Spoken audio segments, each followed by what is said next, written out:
مساء الخير عليكم وأهلا بيكم في حلقة جديدة من بودكاست التمريناتي مع محمد شاهين. قريت بوست من فترة على الفيسبوك. كان واحد بيتكلم عن أخوه، بيقول أنا كنت بتكلم مع أخويا في موضوع وكان بيقول له رأيه، يعني كان بيقول له مثلا أنت ليه عملت كده، ده كذا أحسن من كذا. فأخوه رد عليه وقال له ده عندك أنت. فالولد اللي بيتكلم يعني في البوست قال أنا فكرت كده شوية، لقيت إن عنده حق. هو فعلا اللي أنا بقوله ده أصح عندي أنا، من وجهة نظري أنا. فقال من ساعتها وأنا بقيت باغيّر وجهة نظري في التعامل مع الناس، في حتّة إن أنا أفرض رأيي، أو إن أنا أحسّس اللي قدّامي إنه عمل حاجة غلط، لمجرد إن أنا شايفها مش صح في منظوري أنا. وهي دي النقطة اللي عايز أتكلّم معاكم فيها النهارده، وهي نقطة المنظور. أنت بتبُص للحاجة إزاي؟ آمم مثال بسيط جدًا ومشهور عند كل الناس، ميسي ورونالدو. ال آه، الناس اللي بتشجّع الكورة كلّهم مقسومين نُصّين. ناس يقول لك ميسي هو الGOAT، ميسي هو أعظم لاعب في العالم، وناس تانية تقول لك رونالدو هو الصورة المثالية للاعب كرة القدم. أنا واحد من الناس، هاتكلم عن نفسي شخصيًا، أنا باميل ناحية ميسي، لإن أنا شايف إن ميسي موهوب بالفطرة. يعني ميسي بيقولوا إيه، لعيب شوارع، الولد اللي هو بتاع كورة شراب، اللي بيعمل اللي ما يتعملش، فاهم؟ ياخد الفرقة كده يمين في شمال وبتاع والكلام ده كله. رونالدو ما بيعرفش يرقّص أوي، وممكن يرقّص واحد على واحد ويعدّي منّه بشكل فني معيّن كده، يلعب برجله يمين وشمال من فوق الكرة وبتاع، ومرّة واحدة يفِنت يمين يروح شمال، يوقّع الولا على الأرض ويروح، تمام. ميسي لأ، ميسي بياخد 2 في 3 مثلًا بلمسة يمين في شمال ويعدّي ناس وعدّى 4. موهبة، تمام. مع إنّي باميل ناحية ميسي أنا شخصيًا، بس أنا شايف إن رونالدو مثال للبني آدم اللي بيشتغل واشتغل على نَفْسه وهيفضل يشتغل على نَفْسه. هو الراجل ده بتاع شغل. يعني رونالدو أنا باحترمه جدًا في حتّة إن هو آمم، عايز دايمًا الأحسن، عايز دايمًا يكون أحسن. ميسي هو already كويس، يعني هو ربنا خلقه، ربنا من وهو صغير الواد هو والكورة في رجل واحد يعني. رونالدو لأ، رونالدو اشتغل على نفسه كتير. فترته في ريال مدريد كانت فترة مش تألق، كانت فترة توهُّج، فترة يعني انفجار للموهبة. فده مثال بسيط للمنظور. أنت بتبُص لها من ناحية إيه؟ يعني أنت عشان تحدد مين أحسن لاعب في العالم، أنت عايز اللاعب الموهوب والّا عايز اللاعب اللي عنده استمرارية؟ اللاعب الموهوب ميسي، اللاعب اللي عنده استمرارية رونالدو طبعًا. فمنظورك في الحتّة دي هو اللي هيحدد اختيارك، تمام. ما أجيش أنا مثلًا نازل مع حد من صحابي ونازل بشورت وفانيلا كده واسعة شوية و ومثلًا كروكسي في رجلي والّا شبشب والّا صندل والّا بتاع و ويقول لي: "إيه يا عم ده المنظر ده، إحنا عايزين نخرج وبتاع ونتفسح." أقول له: "والله أنا مرتاح كده، أنا الكوتشي لمّا بالبسه في الحر باعرق بيعمل لي حاجات في رجلي وبتاع، فليه ألبس حاجة مفتوحة كده عشان التهوية." أنا بارتاح في كده. أنت بتبُص لها كصاحبي يعني بيبُص لها على الشكل العام. إيه شورت، أنت مش رايح البحر، مش طالع على الشط يعني نازل المَيّة وتصيّف وبتاع، إحنا نازلين خروجة، فأنت عايز نلبس حاجة شيك يعني، تمام. بس أنا بابُص لها ببصّة إن أنا نازل عشان أنبسط، فأنا مش هانبسط وأنا مش مرتاح. فأنا بابُص لها أولًا يعني أنا بدّيت راحتي على شكلي العام، هو بالنسبة له الشكل العام أهم. فأنا بالنسبة له أنا شكلي شحات، فاهم أنت؟ عيّل من أطفال الشوارع كده، ماشي بشورت وشبشب وتيشيرت، وهو يا عيني بقى مسبسب شعره ولابس قميص حلو كده وبنطلون كلاسيك والّا بنطلون كتان كده حاجة واسعة حلوة وبتاع وشوز بيلمع والّا كوتشي مش عارف إيه، عامل فورمة كده، عامل شكل. فهو ده اختلاف المنظور. تعالَ نعلى شوية بتوقعاتنا بقى، يعني سيبك بقى من ميسي ورونالدو وسيبك من اللبس وإحنا نازلين والكلام ده كله. تعالَ نشوف الاختيارات الأعلى، تمام.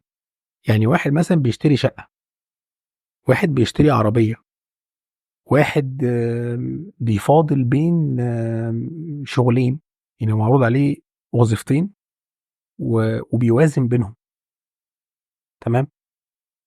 تعال ناخد المثال الاخراني دوت. انا معروض عليا شغلانتين مثلا، الاتنين مرتباتهم يعني في فرق شويه الواحده على التانيه، بس اللي مرتبها اقل اقرب بكتير للبيت، في حين ان التانيه بعيده شويه ومواصلات ووقت طويل على ما اوصل. تمام. في ناس يقول لك لا، المرتب الاعلى هو اللي هروح له، انا لسه صغير وفي بدايه حياتي، اتعب عادي مش مشكله ومواصلات ومش عارف ايه، بس هاخد فلوس اكتر. في واحد تاني يقول لك لا، ما هو الفرق بتاع المرتب دوت ما ممكن اصرفه مواصلات اصلا. يعني هي مش مساله البهدله بس او الوقت بس، لا ده كمان الفلوس اللي هصرفها في المواصلات رايح جاي كل يوم طول الشهر، اللي هيتبقى لي بعد كده هو اللي هاخده من الوظيفه التانيه اللي جنب البيت. هو ده واحد فكر عقلانيا، ده ليه البهدله؟ طب لو الفرق كبير بقى، يعني لو الفرق اكبر من مجرد فرق المواصلات بس، هتلاقي واحد يقول لك لا طبعا هروح المرتب الاعلى. في واحد تاني يقول لك لا، مع ان في فرق انا هروح برضو اللي جنب البيت. الناس كلها هتستغرب، هو مش مطالب او مش مطلوب منه انه يشرح للناس وجهة نظره، بس اللي تسي ان هو عنده صديق مقرب مثلا بيقول له ايه يا عم اللي انت بتعمله ده، ممكن تلاقي رده مثلا ان والده او والدته تعبانين كبار في السن، لو لا قدر الله حصل حاجه لازم يكون قريب منهم يلحق، يعني يلحق يروح لهم بسرعه. لا قدر الله، يعني ربنا يعفي عن اي حد ويبارك في اهالينا اللي عايشين ويرحم من توفى منهم يعني. فانت دلوقتي لما تيجي لو حطيت نفسك مكانه، لو انت مثلا ما عندكش الحاله اللي هي عنده دي، ممكن تروح للفلوس الكتير، في حين ان هو لا،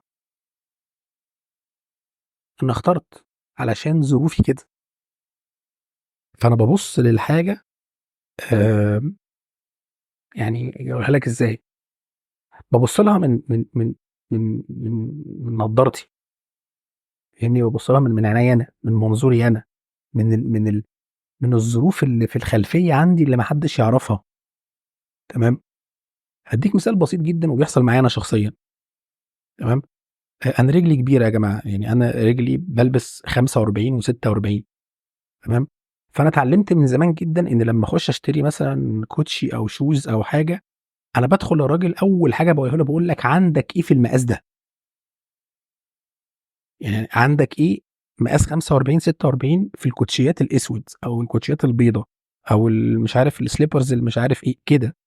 تمام. فهو يشاور لي على الكوليكشن وانا اختار منه. ليه؟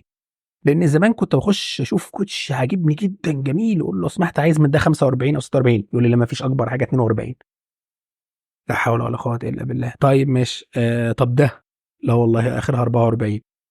طب، فبقيت في الاخر خالص بقول له طب عندك ايه 45 46، يقوم موديني بقى عندك عند ال 45 46 واختار منهم.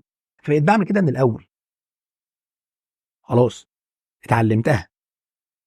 ليه؟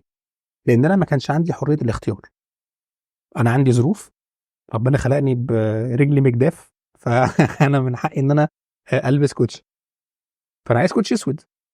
تمام. مش من حقي بقى اختار الكوتش الاسود الموديل اللي عاجبني، لا الموديل اللي فيه مقاسي. تمام. زي بالظبط اللي حوش فلوس عشان يجيب هدوم، فاول حاجه بيخش يسال الراجل هو ده بكام، عشان هو عنده ميزانيه. تمام. عايز يلتزم بيها، على حسب او على غير طبعا اللي بابي ومامي ربنا يديهم الصحه يعني مدين له كريدت كارد ولا فيزا كارد، بيقول له خش هات اللي انت عايزه. فالولد بيجمع بيجمع بيجمع من غير ما يسال، ما هو مش فارقه معاه. تمام. فهو لا ده غلطان ولا ده غلطان، بس كل واحد فيهم بيتصرف على حسب اللي عنده. عشان كده في الاول خالص الولد لما قال لاخوه، قال له ده عندك، انت اللي شايفها كده. وقيس بقى على كده كل حاجه، كل اختيار لحد غيرنا احنا ممكن نقول عليه غلط، وهتبقى انت صح عندك عينيك. ولو حد تاني شافك انت بتختار حاجه تانية هقول ايه يا عم اللي خلاه يجيب ده، ايه اللي خلاه يروح لده، ايه اللي خلاه يعمل كده. لان هو عنده اللي عنده، ما يعرفش اللي عندك انت. فبالراحه على الناس يا جماعه في الاحكام، ما تحكمش على الناس على طول. ادي للناس براح. يعني ده حتى الحديث بيقول لك التمس لاخيك 70 عذرا. يعني لو انت شايف ان في حاجه غلط، قول طب ما يمكن عنده حاجه، ما يمكن له وجهه نظر، ما يمكن له كذا. اديله عذره عشان الناس تديك عذرها، عشان سوري عشان الناس تديك عذرك انت كمان. فبالراحه على بعض يا جماعه، الدنيا صعبه بما فيه الكفايه، وبتصعب كل يوم عن التاني. بالراحه على نفسنا شويه، بالراحه على غيرنا، خلي الدنيا تمشي. تمام. وخصوصا ان انت هتشغل نفسك بحاجه غيرك، وغيرك هيشغل نفسه بحاجتك. فما كل واحد يبص في ورقته، يعني كل واحد يخليه في امتحانه ويركز في ورقتك وربنا يوفقك. انت مش هتمتحن نفسك ولغيرك كمان، ولا ايه؟ يعني معلش لو انفعلت في الاخر شويه بس بس الموضوع مستفز شويه. اتمنى تكون الحلقه عجبتكم النهارده واشوفكم على خير ان شاء الله الحلقه الجايه. سلام.